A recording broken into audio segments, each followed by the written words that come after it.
Hola, mi nombre es Kelvin Urdaneta y fui invitado por la Cuarta Cátedra de Medicina de la Universidad de Buenos Aires y por la Asociación de Cultura Helénica Cariátide a dar una conferencia el pasado jueves 18 de junio dentro del ciclo de Arte, Cultura y Salud que la Cuarta Cátedra suele ofrecer en el Hospital Clínicas a sus estudiantes, profesores y el público en general. Por la situación actual de la pandemia, este año los encuentros se llevaron adelante en forma virtual a través de Zoom. En el instante de iniciar mi conferencia, la plataforma Zoom tuvo problemas y bueno, también mi computadora, así que la experiencia fue un poco accidentada y no pude transmitir los contenidos que hubiera querido. Eso, para honrar la invitación de la Cuarta Cátedra de Medicina y de Cariátide, a la que me siento pero tan agradecido, comparto con ustedes en esta grabación una versión de mi conferencia más cercana a lo que había preparado, a lo que había planificado, y como ustedes lo merecen, intercalada con algunos momentos registrados de esa experiencia. Muchas gracias y espero que disfruten. Gracias, Roberto. Muy buen día a todos. Bueno, nuevamente un gran placer volver a compartir este espacio de arte, cultura y salud de la Cuarta Cátedra de Medicina por parte de Cariátide, la Asociación Argentina de Cultura Helénica, que fue fundada hace 42 años y que, bueno, estamos conformados por filohelenos, amantes de la cultura griega, que hacemos diversas actividades de difusión, ¿no?, de esto. Y bueno, desde hace 10 años, todos los años participamos en una porción del ciclo de la Cuarta Cátedra, por la cual estamos muy, muy contentos, muy agradecidos, sobre todo por la trascendencia que tiene esto, que es muy, muy infrecuente dentro del mundo, me atrevería a decir, por todos los comentarios que me han llegado a lo largo de distintos encuentros afuera. La conferencia del jueves próximo, a cargo, también organizada en colaboración con nosotros, con Cariátide, va a estar a cargo de la profesora Nora Llamó, y va a versar sobre la peste y la antigua Grecia, mientras que la de hoy tiene como título, como bueno, ya saben, creo que vienen para esto convocados, el Fármacos y los orígenes del teatro occidental, a cargo del licenciado Kelvin Urdaneta, que es actor, director y realizador audiovisual y de escenografía y vestuario teatral, con más de 50 puestas en escena, y en términos más específicamente universitarios, es licenciado en Comunicación Social por la Universidad de Zulia, Luz, en Venezuela, en donde se desempeñó durante años como docente en artes escénicas, así como también en la Universidad Rafael Belloso Chacín, la conocida como la URBE, como coordinador de teatro allí. Y es la primera vez que conferencia con nosotros, así que bueno, bienvenido Kelvin y gracias, por supuesto, por estar con nosotros. Y para los que estén uniéndose hoy por primera vez a este ciclo de conferencias, ya que me han llegado varios pedidos durante la semana vinculados a gente que se interesa por las actividades de Cariátide, les pido por favor recuerden de tener sus micrófonos cerrados para evitar que el ruido ambiente perturbe el audio del resto de los asistentes y del conferenciante mismo, ¿sí? Así que, bueno, una vez más, gracias Roberto, gracias Cuarta Cátedra, gracias Kelvin, y bueno, gracias a todos ustedes. Pasamos entonces al conferenciante, creo, ¿no? ¿Haríamos así? ¿Sí? Buen día, Kelvin. Buen día, ¿cómo está, doctor? Muy bien. Qué bueno, realmente es un gusto. Y para comenzar este ciclo de Grecia en el Clínicas, ¿no?, junto a la Asociación Cariátide, Asociación Argentina de Cultura Helénica, hoy tenemos el privilegio de escuchar al licenciado Kelvin. Muchas gracias de nuevo, doctor Yermoli. Me siento muy honrado y muy agradecido con ustedes por esta invitación a participar en este ciclo de conferencias de la Cuarta Cátedra de Medicina en el Hospital de Clínicas. También me siento agradecido con la gente de Cariátide y con el profesor Jerry Briñones. Piñones, perdón. Gracias por esta invitación y bueno, por hacerme sentir como en casa. El tema del cual les hablaré hoy guarda una estrecha relación con esto que estamos viviendo a nivel mundial. Se trata de la salud social a través de la purga y el fármacos en los orígenes del teatro occidental. Por eso, antes quisiera hablar un poco sobre a qué llamamos teatro. Desde mi experiencia, el teatro es un arte vivencial donde confluyen sentimientos y emociones, donde comulgan y se comunican los artistas, el actor, la actriz, con el público, y que sirve para la representación dramática. Lugar físico de encuentro, un lugar de expresión que permite contar historias humanas, y que por tal motivo es el liberador, es catártico, es sanador, es terapéutico. Además sirve para el análisis crítico y reflexivo, un espacio para el entretenimiento. También el teatro es un arte multidisciplinario e integrador, involucra a su vez otras artes, las plásticas, las sonoras, las musicales, las dancísticas, la parte técnica visual, unas por supuesto más artesanales, otras son de repente más elaboradas, más sofisticadas. También desde luego, como ven en pantalla, podemos decir que es el lugar, el edificio o la estructura que sirve para la representación dramática, en un sentido más convencional de la palabra, que cuenta con un escenario para la representación, con algunos elementos estéticos, técnicos, que le dan esa atmósfera al espectáculo, y una platea destinada exclusivamente para el público. Ejemplo, salas de teatro, centros culturales, aunque también existen los espacios no convencionales como plazas, avenidas, restaurantes, entre otros. Por último, vemos que el teatro puede significar la obra o el texto dramático, el género literario escrito por un dramaturgo, quien expresa, plasma sus historias, bien sean reales o imaginarias, a través de ideas, y que digamos, el director, los actores, los escenógrafos, diseñadores les van a dar su propia visión a esta propuesta dramatúrgica. Bien. Las primeras acciones dramáticas arcaicas se basaron en la imitación de la naturaleza a descubrir los misterios del universo y del hombre. Esto dio paso o inicio a lo que podemos decir hoy al rito, pues. Al principio predominaban lo mágico, y más adelante lo mítico religioso. El hombre lograba así expiar sus emociones a través de la catarsis. Primero encarnando al animal Dios, más adelante pasando a la representación, pero siguiendo siempre historias legendarias vinculadas a la tierra. Historias épicas de héroes y dioses, guerras tribales, actos fúnebres, celebraciones y festejos colectivos como una forma de preservar el orden social, de las emociones y pasiones colectivas. Una constante que se repitió en diferentes culturas en todo el mundo. En el caso de Grecia, las fiestas agrarias en honor a Dionisios, el dios del vino y la embriaguez, fueron adquiriendo gran importancia en todo el territorio, y estas evolucionaron tanto hasta convertirse en lo que llamamos hoy espectáculo. El hombre originario logró sobreponerse a sus dramáticas condiciones ambientales, con vestigios arqueológicos, volcando su mirada hacia dos direcciones: hacia el macrocosmos, reflejado en la furia de la naturaleza, y hacia el microcosmos, es decir, de sus afectos profundos, el pánico, la angustia, la ira, el deseo. Aprendió a usar utensilios, a controlar el fuego, a cultivar la tierra.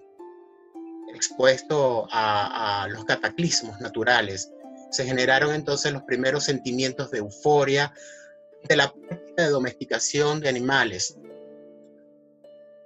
Perdón. dándole al hombre seguridad, poder y capacidad de dominio. Las primeras acciones dramáticas buscaban controlar mágicamente esas fuerzas naturales, imitándolas con movimientos dancísticos, liberadores y sonidos onomatopéicos que dieron origen al rito. Al principio relacionado con la caza y el dominio de la presa a través de acciones miméticas o en actos de encarnación que sacralizaban estos actos profanos. El acto dramático que emerge del ritual mágico, el hombre deja de mirar hacia la naturaleza, se vuelve hacia sus emociones, se vuelve hacia sí mismo, se vuelve objeto de su pensamiento, dando inicio a la reflexión como elemento fundamental para la humanización. Usa la observación como método de dominio de lo sagrado, por eso la magia está impregnada de, digamos, misterios, obligaciones, tabúes, basados en anécdotas legendarias, pasaron a ser compartidas con los otros individuos del clan. Así surge la primera sociedad primitiva, gracias a este ordenamiento mágico, una sociedad prelógica, ahistórica y presimbólica en lo sagrado y muy lógica en lo profano. El origen agrícola y prehistórico de la representación dramática se basa entonces en la celebración de fiestas campestres, donde los participantes del rito se dedicaban a la caza de un animal sagrado, considerado el dios encarnado, un residuo de lo mágico. Utilizaban humo de semillas alucinógenas y vino, causando un efecto en los fieles de excitación y embriaguez, igual que la música y la danza. Lo que experimentaba el éxtasis y esa unión con el dios, los otros participantes, la naturaleza en sí, era una vivencia de unidad. Todos estos elementos en conjunto llevaban a la orgía mística. Los participantes se cubrían con pieles y se adornaban con cuernos de animales salvajes para obtener, digamos, simpatía, empatía, para contagiarse de su valor y lanzarse al frenesí en la pista del animal sagrado. Una vez atrapado, el dios encarnado era desplazado y comido en un acto ritual donde todos se hacían partícipes del poder de la divinidad. La encarnación del celebrante y la intensa y caótica distribución de las energías afectivas. La conmoción o cortocircuitos emocionales en el encarnado llevaban al sacrificio, a su exclusión del grupo. Así surgió el rol de la víctima, el protagonista, del griego protagonista, el que agoniza primero, originariamente. El macho cabrío de los primeros rituales agrarios. Los objetos como ofrendas y las víctimas propiciatorias cumplían la función de válvula de escape para la carga emocional o patus movilizada en las encarnaciones. Lo del chivo expiatorio, que viene del latín expiatorius, significa literalmente antes de venerar. Esto se menciona en la Biblia, en el ritual de Abraham, quien reemplaza por un carnero enviado por Dios a su hijo en el sacrificio humano, le había sido ordenado, rememorado en la festividad más importante del año del calendario hebreo, en el cual se elegían dos machos cabríos, uno sacrificado por el sumo sacerdote para la expiación de los pecados de los israelitas, y el otro era cargado con todas las culpas del pueblo judío, enviarlas a Sela al desierto, el chivo expiatorio como hoy lo conocemos. El hombre primitivo pasó de la unión activa en la encarnación a la diferenciación del rol, del otro, a través del rol, de lo simbólico de la razón mágica a lo simbólico de la razón mítica. Esta acción, digamos, se fue convirtiendo en un juego ritual dramático del oficiante, que antes era el mago, el chamán o médico brujo, junto con el grupo, podía ponerse y quitarse los disfraces de esas fuerzas naturales y esas máscaras que simbolizaban a los dioses, evitando así las consecuencias propias de la encarnación. De esta manera, la sociedad expresaba en el rito alegrías, duelo, frustración, dolor, miedo, pasiones eróticas, para llegar a la producción de valores compartidos que buscaban establecer un orden social en toda la comunidad.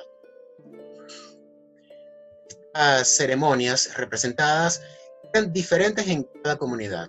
Unas celebraban victorias tribales en la caza o en la guerra, como gestas que formaban, digamos, el patrimonio de dicha tribu. Funerales públicos, donde se dramatizaba la muerte y la resurrección del héroe dios de esa comunidad. Un ejemplo fueron las fiestas agrícolas en Grecia, los misterios de Eleusis, famosos desde el siglo VII a.C., donde los iniciados presentaban la leyenda de Deméter, tierra madre, como una diosa que había pasado por muchas tribulaciones. La idea principal de este misterio era que el destino de la naturaleza y por extensión del hombre es nacer, vivir, morir, para luego hacerlo reiteradas veces. Este rito agrícola, similar al de todas las culturas, se complementaba con juegos de luces y sombras, escenas del más allá que llevaban al iniciado a la sabiduría. Los rituales se iban dando por una secuencia de acciones. En griego, drama es acción, acontecer, suceso. Ya no acciones mágicas como en los orígenes, solo se representan. Los celebrantes ahora pueden quitarse y ponerse esas máscaras de héroes y dioses frente a la comunidad. Todos saben que es una simulación, dejando de existir el trauma de la encarnación. Las acciones dramáticas se unen según los principios de unidad de acción, unidad de lugar, unidad de tiempo descritos, digamos, claramente por Aristóteles, saltando lo mágico a lo mítico, apuntando siempre a lo sagrado. Lo importante era comprender, diferenciar lo familiar de lo extraño a través de la participación y la exclusión, produciendo materiales simbólicos como mitos, leyendas, alegorías y acciones dramáticas. El mito es entonces un método protohistórico donde se fijan emocionalmente valores legendarios, atemporales, para toda la comunidad. Por ejemplo, la Moira o fuerza del destino representa el castigo para quien se rebela en contra de las normas de ese orden constituido, incluso para los dioses. Como cuando el semidios Prometeo le robó el poder del rayo a Zeus y se lo entregó a los hombres, y por ello es castigado en el mito al eterno encadenamiento, para que su hígado fuera devorado por los buitres. Aquí vemos el uso ideológico de lo mítico religioso. El culto a Dionisios pasó por varios periodos. Al principio en Grecia fue considerado un dios extranjero, el dios de la viña, del vino, de la embriaguez, del delirio místico, de la vegetación incluso. Se presentaba como el arquetipo de un rebelde. Su culto fue introducido desde el norte, apoyado por las clases populares y rechazado por los conservadores por las bajas pasiones que despertaba. Finalmente se impuso, incluso introducido en la teología griega. En su cortejo aparecen sátiros, hombres mitad hombre y mitad bestias salvajes, que simbolizan la combinación de lo humano con la naturaleza, de esa cosmovisión agrícola, con danzas y coros, hombres disfrazados de chivo para simular el poder de las divinidades y representaban el espíritu de la vida silvestre. Las Ménades simbolizaban por su parte el amor para propiciar la fertilidad de la tierra. Su celebración estaba relacionada con el cambio de las estaciones. Dionisio siempre moría y renacía con el cambio de las estaciones. Luchó contra gigantes y monstruos, se recompuso después de ser descuartizado por titanes, dándole a sus fieles un arquetipo de un héroe desdichado, pero victorioso. A medida que estas fiestas campestres en su honor cobraban mayor importancia en la civilización griega, al ser absorbidas y controladas por el ritual ciudadano de la tragedia, fue perdiendo el mito original. Tomaron forma las pequeñas y grandes dionisíacas, estas relacionadas con el agro y con las estaciones, pero ahora organizadas por la polis, por la visión más ordenada, racional y luminosa de Apolo. En una se celebraba la avenida de la vendimia, se exprimía la uva, se probaba el vino, se lloraba la muerte del dios que coincidía con la de la viña. En la otra se entonaba litúrgicamente el ditirambo, un himno coral con música, acompañaba a ese sacrificio, el sacrificio de un cabrito que recibió el nombre de tragedia. El canto del macho cabrío, en griego tragos es cabra, donde la participación catártica de la mayoría ahora era con un rol más pasivo receptivo. El coro o ditirambo se dirigía ahora hacia el altar, luego sería lo que hoy llamamos el escenario, y rodeaban con un círculo donde se ofreciese sacrificio en forma ordenada. Dividiéndose en semicoros, empiezan a dialogar entre sí, y este diálogo coral, cada semicoro comenzó a ser conducido por un corifeo. Luego se empezó a diferenciar del coro y a dialogar con el coro y con el otro corifeo. Aparece así el interlocutor, el hipócrites, el que está debajo del ropaje, simula, como si fuera el dios, de donde viene la palabra hipócrita. Por esta impostura, el rito sagrado va perdiendo su esencia y poco a poco se va convirtiendo en un espectáculo.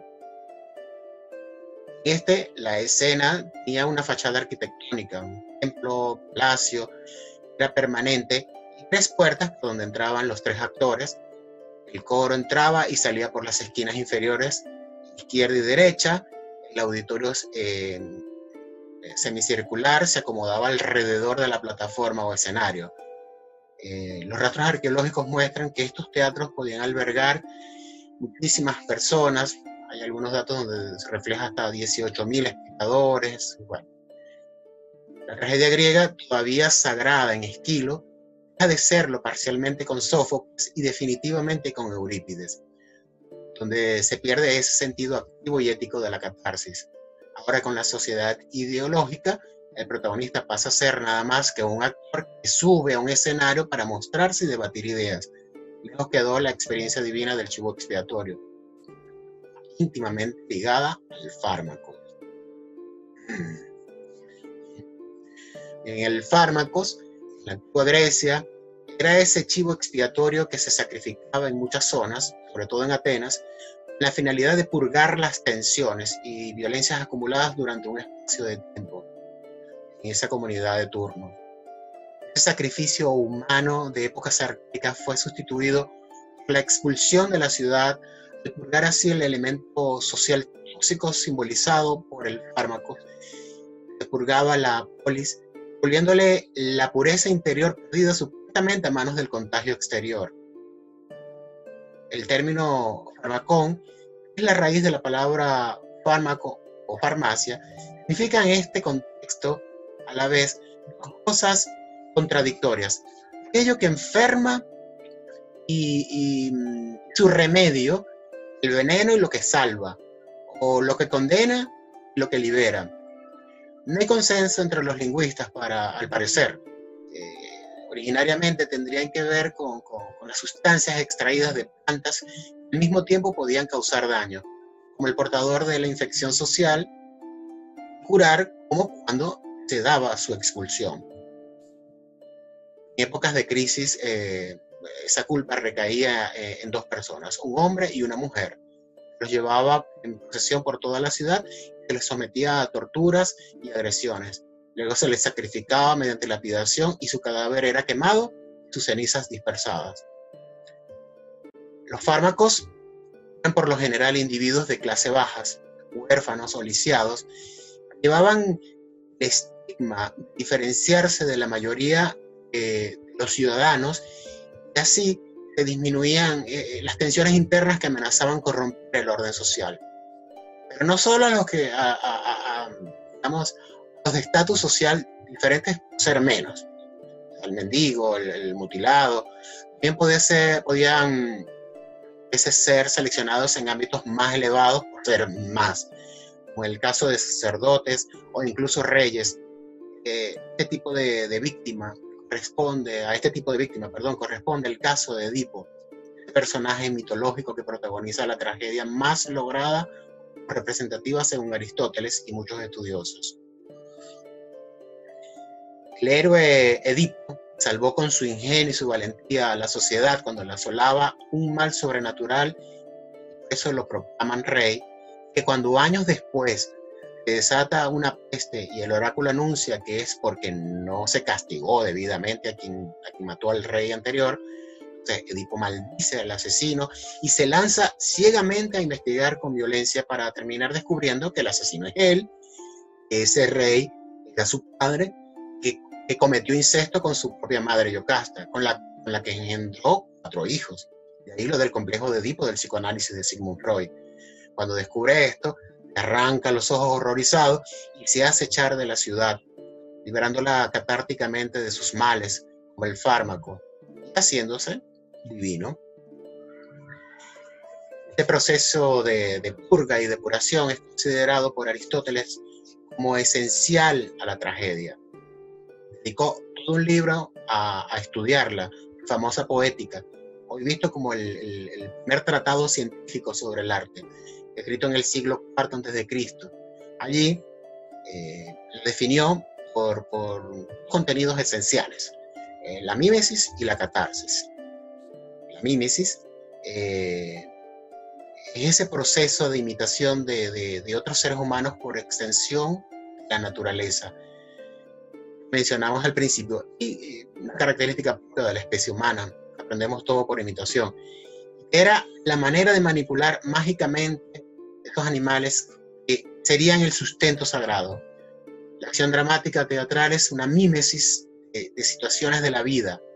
Esta encarnación provoca en el espectador, sobre todo en situaciones muy dramáticas o trágicas, las emociones de terror y compasión, a través de la cual el sujeto se libera de pasiones y tensiones emocionales oscuras, expulsándolas, viendo su contenido y purificándose a través de la belleza, del goce estético, para persuadirlo a adoptar a través de la empatía una perspectiva interior de sí mismo y de los demás, más integrada al orden social.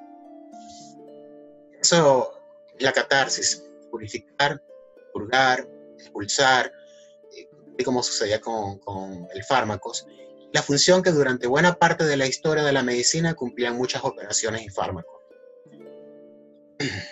Entonces, recapitulando, tenemos que la representación dramática de las sociedades reales primitivas nacidas del rito, primero bajo el pensamiento mágico y luego bajo el pensamiento mítico, manejó argumentos afectivos, emocionales, históricos, anecdóticos y metafóricos, todos con una profunda pasión para persuadir a la audiencia en la búsqueda de una organización ética que a su vez hallaba,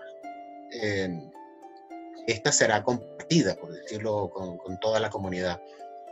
Esto lo realiza un arte como el teatro, cuyo principal instrumento es el hombre, con su cuerpo, sus afectos, sus valores, su pensar y su decisión, trae un mensaje al auditorio que lo recibe afectivamente. Y en esa comunicación con el otro se juegan valores de interacción, de solidaridad y de cooperación. Muchos centros de investigación e incluso la misma Organización Mundial de la Salud afirman que el teatro tiene efectos beneficiosos sobre la salud. Tanto la risa como el llanto liberan adrenalina, aumentan los niveles de dopamina asociada con el sistema de placer del cerebro. La risa ayuda también a reducir los niveles de estrés y el llanto tiene efectos calmantes, generando una sensación de desahogo.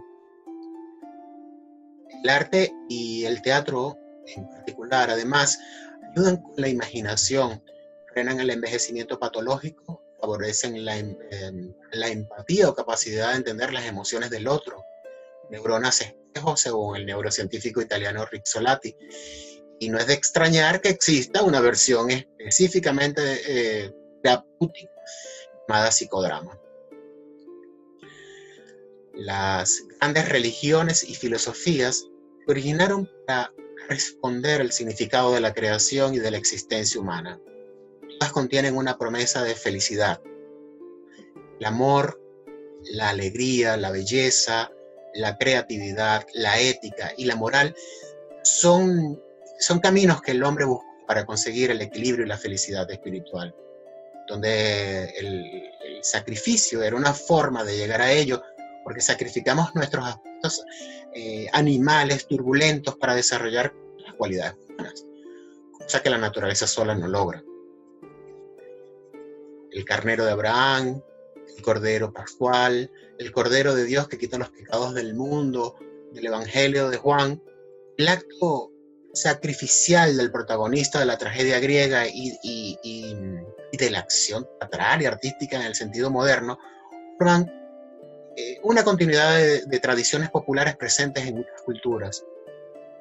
Lo original de los griegos fue haberlas llevado a expresiones sociales tan elaboradas como la gran literatura, la épica, la lírica, la tragedia, la comedia, y que serían el campo de presentación y desarrollo de la religión, la filosofía y la política, los grandes pilares legados de esa cultura y que siguen siendo los nuestros, y por ello son objeto de admiración, de crítica y de reflexión. Muchas gracias. Espero que les haya gustado.